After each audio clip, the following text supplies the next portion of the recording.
पंजाब हुकूमत ब्यूरोक्रेट्स लाइ 93 नयूं लग्जरी गाड़ियूं ख़रीद करे रही है।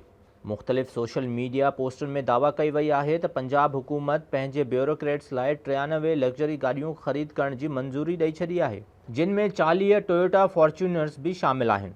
ही दावा बिल्कुल सही है। 24 अक्टूबर ते एक ट्विटर सारिफ़ हुकूमत पंजाब के रेवेन्यू खाते पारां जारी कयल एक मुबैना नोटिफिकेशन शेयर कंदे लिखियो त इहा ही वजह है तो चीनी क़यादत आर्मी चीफ के शिकायत कई तो हू ब्यूरोक्रेसी से कम नथी करे सके। सैलाब सटियल पंजाब हुकूमत टोयोटा इंडस कॉर्पोरेशन का 93 गाड़ियों खरीद करण लाइ 989 मिलियन रुपया खर्च करे छॾिया। ही एक मुनज़्ज़म जुर्म है।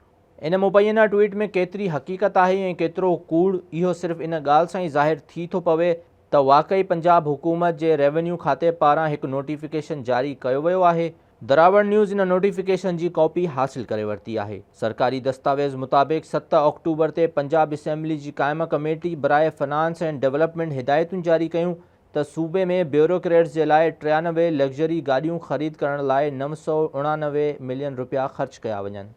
93 गाड़ियुनि में 40 टोयोटा फॉर्च्यूनर्स पंजाब में डिप्टी कमिश्नर्स के लाइ 533 मिलियन रुपयनि से खरीद कयूं वेंदियूं, जॾहिं त 12 करोला एक्स गाड़ियों बोर्ड ऑफ रेवेन्यू के मेंबर्स के लाइ खरीद कयूं वेंदियूं ऐं 41 हाईलैक्स 4x4 गाड़ियों एडिशनल डिप्टी कमिश्नर रेवेन्यू के हवाले कयूं वेंदियूं। नोटिफिकेशन में वधीक चयो वियो त गाड़ियों लाहौर में इंडस मोटर्स का गुजरात मोटर्स ज़रिए खरीद कयूं वेंदियूं ऐं समूरिन 93 गाड़ियुनि लाइ 989 मिलियन रुपया ख़र्च थींदा। जॾहिं बोर्ड ऑफ रेवेन्यू के अमलदारनि सां राब्तो कयो वियो त उन्हनि हिन नोटिफिकेशन बाबति का भी ॻाल्हि करण खां इनकार करे छॾियो।